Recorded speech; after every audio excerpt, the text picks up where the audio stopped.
Kapipi.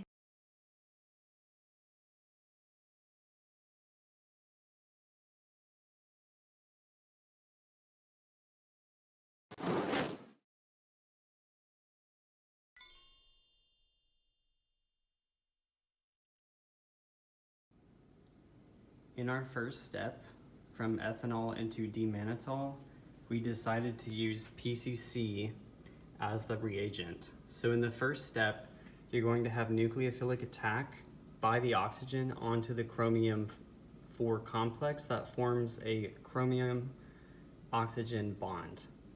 Then in the second step, you're going to have proton transfer from the OH to the negatively charged oxygen right here onto chromium, which will form an ester linkage between chromium and oxygen. In the third step, you're going to have double bond reformation on oxygen and loss of a leaving group of chlorine that detaches from the chromium complex. In the fourth step, you'll have proton transfer onto chlorine, which will form HCl as a byproduct. This is going to cause a carbonyl formation that prompts chromium to become a leaving group. And then ultimately in the fifth step, we get the product that we were wanting is an aldehyde. You're going to have chromium 6, and then you're going to have the original PCC byproduct. So ultimately, in the formation of the aldehyde, the alcohol was oxidized into an aldehyde, and chromium 6 was reduced into chromium 4.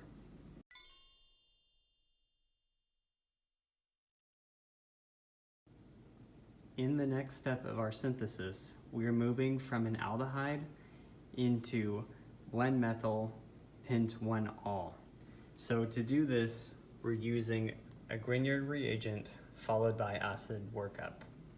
So in the first step, we have the aldehyde. R prime from the Grignard will attack the carbonyl, causing the double bond on oxygen to move up into lone pairs around oxygen. In the second step, in the acid workup step, you're going to have proton transfer from this hydronium ion onto the oxygen. This is going to cause the lone pair to move back onto the newly formed H2O molecule. And in the end, we form our product, which is going to be 1-methyl-pent-1-ol.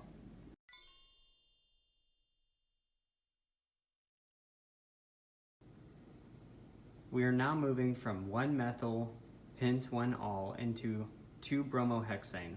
To do this, our reagent is going to be HBr. In the first step, you're going to have proton transfer from the H on the HBr onto the oxygen. In the second step, you have this newly formed water group.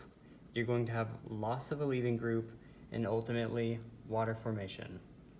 In the third step, you now have this carbocation intermediate that's going to have nucleophilic attack by a bromine. And then the product formed is going to be 2-bromohexane.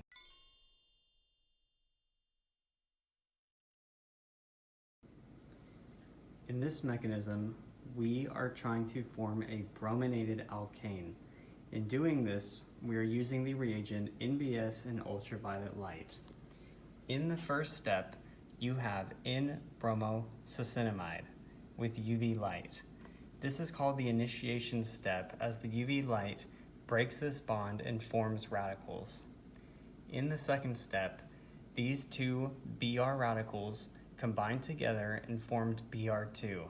The second radical right here was already present from a second molecule of NBS that was earlier broken by UV light. In the third step, right here, Br2 is forming the radicals due to UV light. So at first they coupled, but now they're splitting. We're now moving into the propagation step of this mechanism.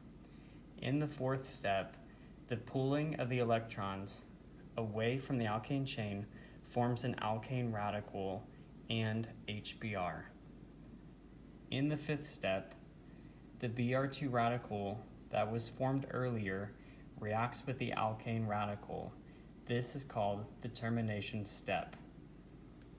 In the sixth step, this cycle is going to start over again by creating more Br radicals that will couple, split, and attack the alkane chain until our product is formed, which is the brominated alkane.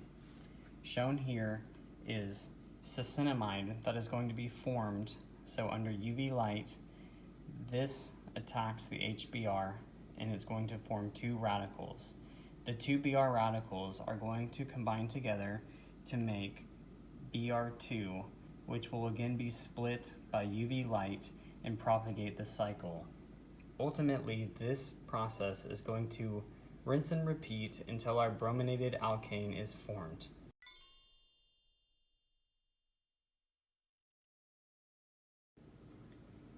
In the final step of our synthesis, we're taking our brominated alkane and turning it into the alcohol sugar mannitol. In order to do this, we are using sodium hydroxide dilute at a cold temperature. This favors SN2 consortion. SN2 consortion will cause the leading group, which is bromine, to leave and nucleophilic attack to occur simultaneously. Under conditions of dilute solution of sodium hydroxide at a cold temperature, this will favor substitution and will cause the brominated alkane to form the sugar alcohol D-mannitol, which is our desired product, shown here.